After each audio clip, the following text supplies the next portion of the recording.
Yohana ku avanyisa ka 18. Loko Yesu a vurile marito lawa, a huma ni vadyondzisiwa va yena a pelela entsungeni wa xinambyana xa Kedroni. A ku ri ni ntanga kwalaho, kutani a ya nghena kona ni vadyondzisiwa va yena. Yudasi muxengi na yena a tiva ndhawu leyi, hikuva Yesu a tala ku hlengeletana ni vadyondzisiwa va yena kona. Yudasi a teka ntlawa wa masocha ni malandza lama rhumiweke hi vaprista lavakulu ni Vafarisi, va ta ni timbhoni, ni swisana, ni matlhari. Yesu hi ku tiva hinkwaswo leswi nga ta n'wi humelela, a huma a ya ka vona a ku, "Mi lava yini xana?" Va n'wi hlamula va ku, "Yesu wa Nazareta." Yesu a ku ka vona, "Hi mina loyi." Yudasi muxengi na yena a yimile na vona kwalaho. Loko Yesu a te ka vona, "Hi mina loyi," va tlhentlha exindzhakandzhakwani va wa. Kutani a va vutisa kambe a ku, "Mi lava yini xana?" Va ku, "Yesu wa Nazareta." Yesu a hlamula a ku, "Ndzi mi byerile ndzi ku, hi mina loyi. Loko kunene mi lava mina, tshikani lava va tifambela." A swi ri leswaku rito leri nga vuriwa ri hetiseka loko a te, "A ndzi tshikanga na un'we wa lava u ndzi nyikeke vona a lova." Simoni Petro loyi a ri ni banga, a ri hlomula, a tsema hlonga ra muprista lonkulu, a ri phatlula ndleve ya xinene. Vito ra hlonga leri a va ku i Malko. Hi loko Yesu a ku ka Petro, "Tlherisela banga ra wena enkotlotweni wa rona. Xana a ndzi nga nwi exinweleni lexi tatana a ndzi nyikeke xona xana?" Ntlawa wa masocha ni ndhuna leyikulu ya wona ni malandza ya Vayuda va khoma Yesu, va n'wi boha. Kutani va rhanga hi ku n'wi yisa eka Anasi. N'wana wa xisati wa Anasi a tekiwile hi Kayafasi, muprista lonkulu wa lembe rero. Hi yena Kayafasi loyi a nga tshama a tsundzuxa Vayuda leswaku a swi ta antswa loko munhu un'we a fela vanhu hinkwavo. Simoni Petro ni mudyondzisiwa un'wana va landza Yesu. Mudyondzisiwa wa kona a tiviwa hi muprista lonkulu, kutani a nghena ehubyeni ya yindlu ya muprista lonkulu na Yesu. Kambe Petro a yimile handle enyangweni. Hi loko mudyondzisiwa un'wana la tiviwaka hi muprista lonkulu a huma a ya vulavula ni nandza wa xisati loyi a ri mulanguteri wa nyangwa, kutani a nghenisa Petro. Kutani nandza loyi wa xisati a ku ka Petro, "Xana a wu mudyondzisiwa wa munhu loyi ke?" A ku, "A ndzi yena." Mahlonga ni malandza a ma tshiverile ndzilo wa makala, hikuva a ku ri ni xirhami.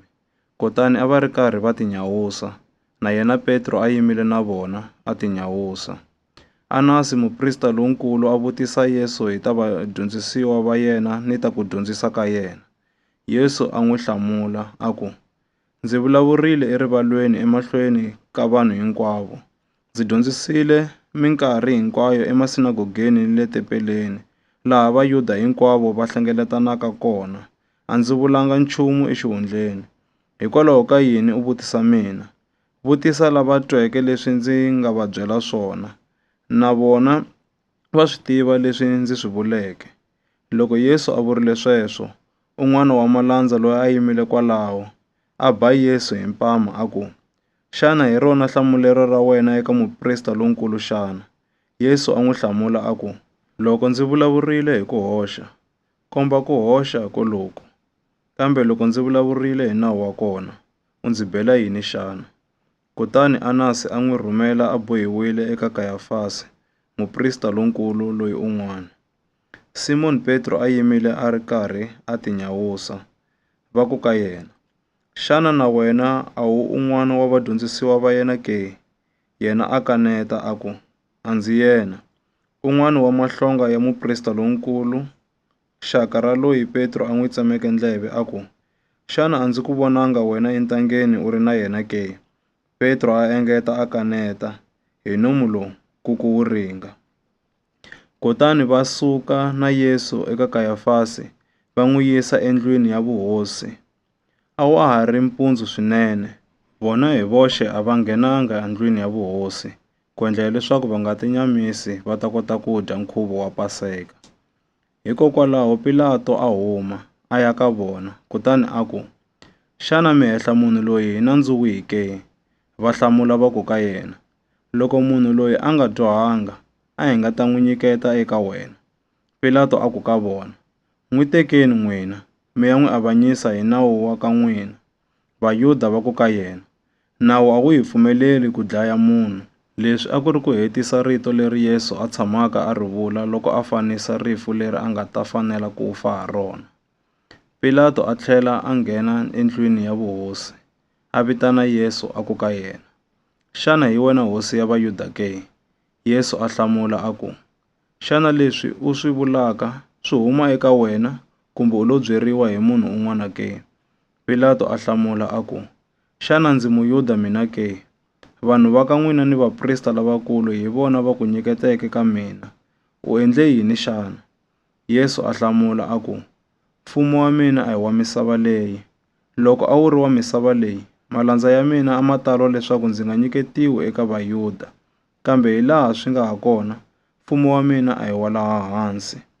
Pilato a ku ka yena, hikokwalaho u hosi, a hi swona ke? Yesu a hlamula a ku, ku vula wena leswaku ndzi hosi.